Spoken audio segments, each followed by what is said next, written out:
కార్తీక శోభ పోలి స్వర్గమునకు వెళ్ళుట. కార్తీక మాసంలో దీపదానం విశేష ఫలప్రదం. పద్మపురాణంలో దీనికి సంబంధించి ఒక కథ ఉన్నది. అది కృతయుగాంతపు రోజులు. మాయాపురం అనే ఊరిలో దేవశర్మ అనే బ్రాహ్మణుడు ఉన్నాడు. అతడు సూర్యోపాసకుడు. అతని కూతురి పేరు గుణవతి. తండ్రి ఆమెకు చంద్రుడు అనే తన శిష్యుడిని ఇచ్చి వివాహం చేశాడు. దేవశర్మకు పుత్ర సంతానం లేని కారణంగా అల్లుని ఇల్లరికం తెచ్చుకున్నాడు. ఒకనాడు అల్లుడు మామ అడవికి కట్టెలు తెచ్చుకోవడానికి వెళ్ళారు. అక్కడ ఒక రాక్షసుడు వాళ్ళని చంపాడు. సూర్యోపాసన కారణంగా దేవశర్మకు అతని అల్లునికి స్వర్గలోక ప్రాప్తి కలిగింది. గుణవతి వారిరువురికి ఉత్తర క్రియలు నిర్వహించింది. నైష్టిక జీవనం గడుపుతూ వచ్చింది. క్రమం తప్పకుండా ప్రతి ఏటా కార్తీక వ్రతం చేస్తూ ఉండేది. ఆ వ్రతాంతర్గతమైన దీపదానాన్ని ముఖ్యంగా ఆమె ఎప్పుడూ మిక్కిలి శ్రద్ధతో చేస్తూ ఉండేది. ఆమె ఒక కార్తీక మాసంలో గంగానదిలో స్నానం చేస్తూ మరణించింది. కార్తీక వ్రతాచరణ పుణ్యం వలన ఆమె దేవ విమానంలో దివ్యలోకానికి వెళ్ళింది.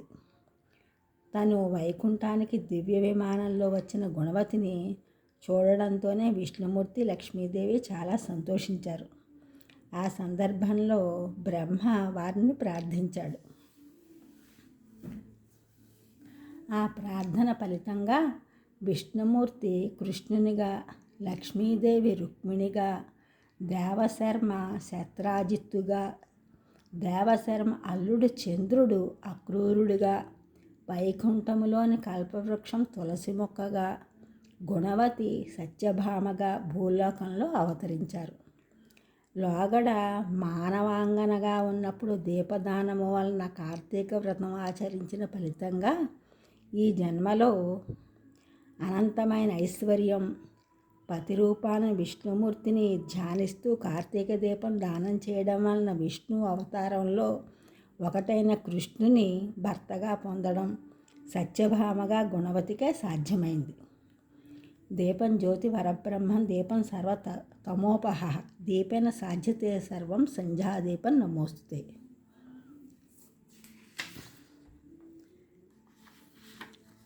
కార్తీక మాసంలో ఏకాదశి విష్ణువునకు చాలా ముఖ్యమైన పర్వం. ఆషాఢమాసపు శుద్ధ ఏకాదశితో ప్రారంభమయ్యే చాతుర్మాస్యాలకు ఈనాడు అనగా కార్తీక శుద్ధ ఏకాదశి ముగింపు పలుకుతుంది. ఈ చాతుర్మాస కాలంలో భక్తి గ్రంథాలు, పురాణ గ్రంథాలు పఠిస్తారు. పక్షానికి వచ్చే ఏకాదశులన్నింటిలో ఆషాఢ శుద్ధ ఏకాదశి, కార్తీక శుద్ధ ఏకాదశి ముఖ్యమైనవి. ఆషాఢ శుద్ధ ఏకాదశికే శయన ఏకాదశి అని పేరు. ఆనాడు విష్ణువు నిద్రకు ఉపక్రమిస్తాడని, ఆ నిద్ర నుండి అతడు కార్తీక శుద్ధ ఏకాదశి నాడు మేల్కొంటాడని పురాణాలు తెలియజేస్తున్నాయి. అందుచేత దీనికి ప్రబోధిని ఏకాదశి అని పేరు. ఈనాడు కాయధాన్యాలతో చేసిన ఆహారం ఏదీ కానీ తినకూడదు. పలహారం మాత్రం చేయాలి. చాతుర్మాస కాలంలో విష్ణు దేవాలయాల్లో నిత్యము సంకీర్తనలు సాగుతూ ఉంటాయి. తులసి మాలలతో చేసిన మాలలు భగవంతునికి సమర్పిస్తారు. మరునాడు క్షీరాబ్ది ద్వాదశి. దీన్నే చిలుకు ద్వాదశి అని కూడా అంటారు. ఆ రోజు క్షీరాబ్ది శయన వ్రతాన్ని ఆచరిస్తారు. క్షీరాబ్ది శయనుడైన విష్ణువు కార్తీక శుద్ధ ద్వాదశి నాడు లక్ష్మీ, బ్రహ్మ మొదలగు వారితో కూడి తులసి బృందావనానికి వస్తాడు. ఆనాడు సూర్యుడు అస్తమించిన తరువాత సాధకుడు స్నానం చేసి బృందావనంలో సన్నిహితుడైన విష్ణువును పూజించి దానాలు చేయాలి. అందు దీపదానం ముఖ్యమైనది. తులసి హిందువులందరికీ ముఖ్యమైనది. తులసి కోట లేని హిందువుల గృహమే ఉండదు. ప్రతిదినము లేచిన తోడనే చూడవలసిన పవిత్ర వస్తువులలో తులసి ఒకటి.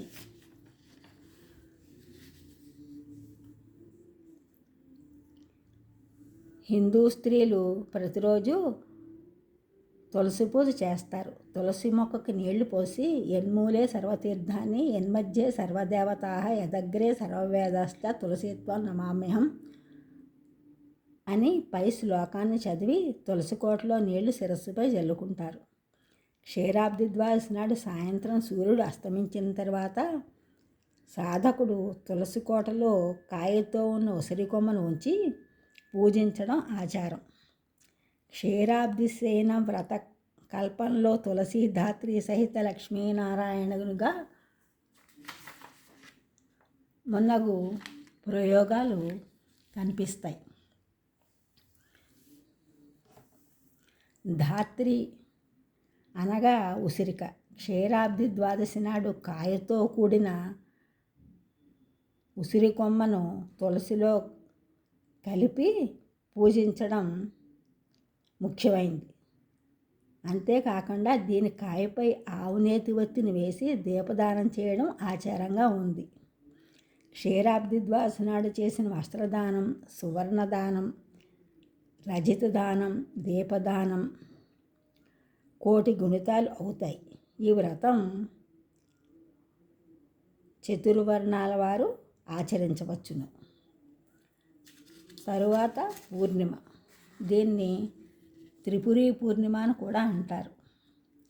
కార్తీక శుద్ధ పూర్ణిమ త్రిపురీ పూర్ణిమ.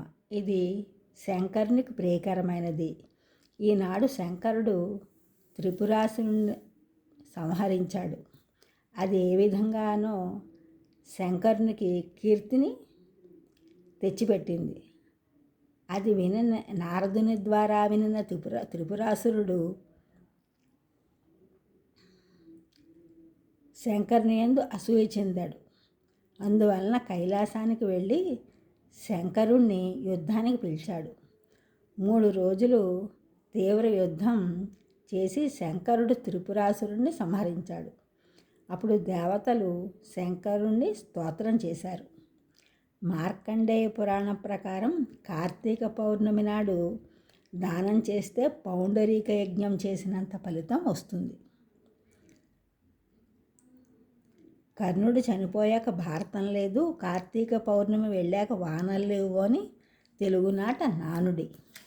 అప్పటి నుండి శివపార్వతులను పల్లకిలో కూర్చుండబెట్టి కార్తీక పౌర్ణమి నాడు జ్వాలాతోరణం కింద తిప్పడం పరిపాటైంది. కార్తీక పూర్ణిమ వ్రతం గొప్ప వ్రతాల్లో ఒకటి. బలిచక్రవర్తికి ఒకసారి ఒళ్ళంతా మంటలు పుట్టాయట.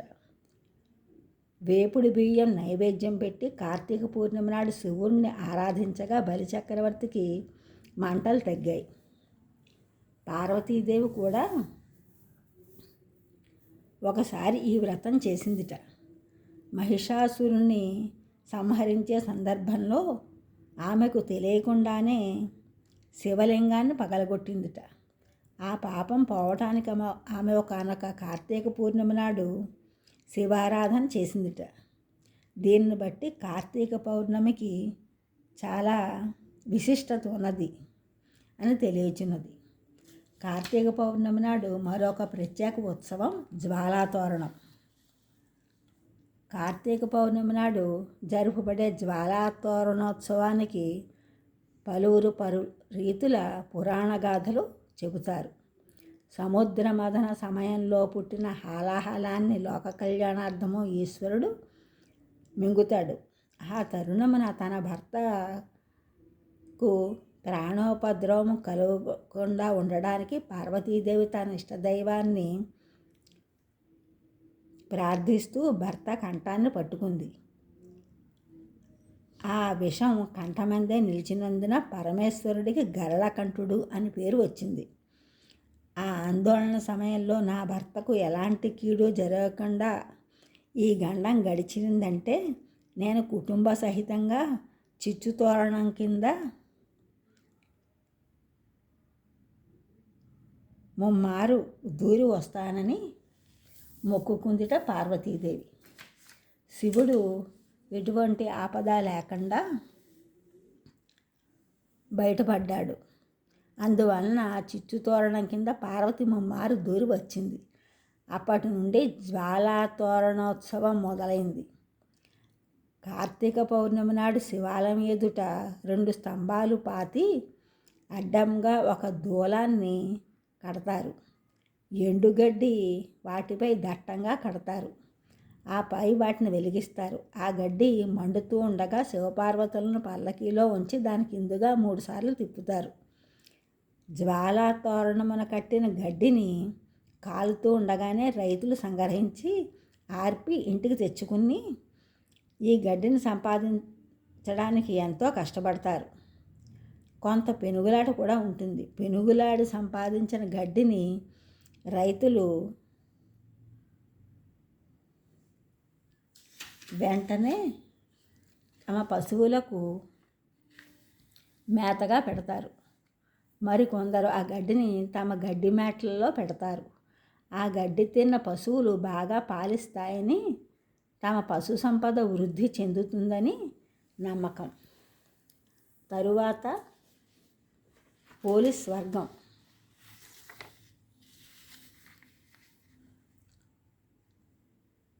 ఇది కార్తీక బహుళ అమావాస్య వెళ్ళిన తరువాత పాడ్యమి నాడు జరుపుతారు. దాన్ని పోలి పాడ్యమి అంటారు. ఒక చాకలి ముసలికి 5 కోడళ్ళు ఉన్నారు. ఆ చాకలిది ఆశ్వయుజ బహుళ అమావాస్య మొదలు కార్తీక బహుళ అమావాస్య వరకు తెల్లవారుజామున లేచి ఏటిలో స్నానం చేసి దీపం పెట్టుకొనుచుండేది. అట్లు 1 నెల చేసిన పిమ్మట ఆఖరి రోజున చిన్న కోడల్ని కాపలా పెట్టి ఇంటికి మిగిలిన కోడలను వెంట పెట్టుకుని నది ఒడ్డుకు వెళ్ళింది. ఆ చిన్న కోడలు చల్ల చేసిన కవమునంటి ఉన్న వెన్న తీసి పత్తి చెట్టు కింద రాలిన పత్తితో ఒత్తి చేసి ప్రమిదలో పెట్టి నూతి దగ్గర స్నానం చేసి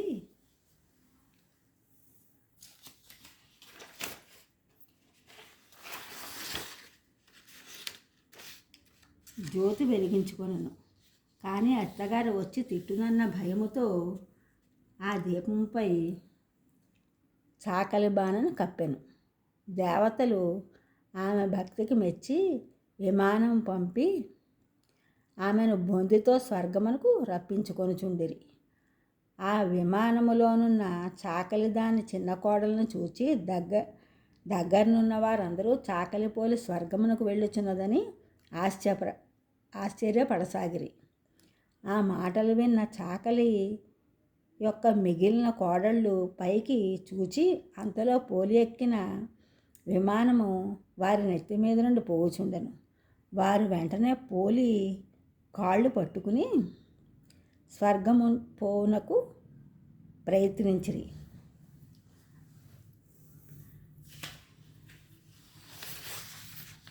అది చూసి విష్ణుమూర్తి ఈ పోలి అధిక భక్తితో జ్యోతి వెలిగించినది, కానీ మీరు కల్మష హృదయముతో అశ్రద్ధగా జ్యోతులను వెలిగించిరి, కావున మీకు స్వర్గమునకు వచ్చు అదృష్టము లేదు, పోండి అని త్రోసివేసి పోలిని బొందుతో స్వర్గమునకు తీసుకొని పోయాను. దీనికి ఉద్యాపన లేదు. చతుర్వర్ణాల వారు ఈ పోలి స్వర్గము అనగా తెల్లవారుజామున లేచి అరటి డొప్పల్లో ఆవునేతి ఒత్తులు వేసి నీళ్లలో వదలాలి. ఈ కథ చదువుకుని అక్షంతలు వేసుకోవాలి. ఈ విధంగా కార్తీక శోభ మనకు కనిపిస్తుంది. ఈ ఛానల్ చూసిన వారందరూ కూడా సబ్స్క్రైబ్ చేయండి, షేర్ చేయండి, లైక్ చేయండి, కామెంట్ చేయండి. సబ్స్క్రైబ్ చేసిన వారందరూ కూడా కొత్త మిత్రులు షేర్ చేస్తున్నారు, లైక్ చేస్తున్నారు, కామెంట్ చేసిన అందరికీ కూడా ధన్యవాదములు.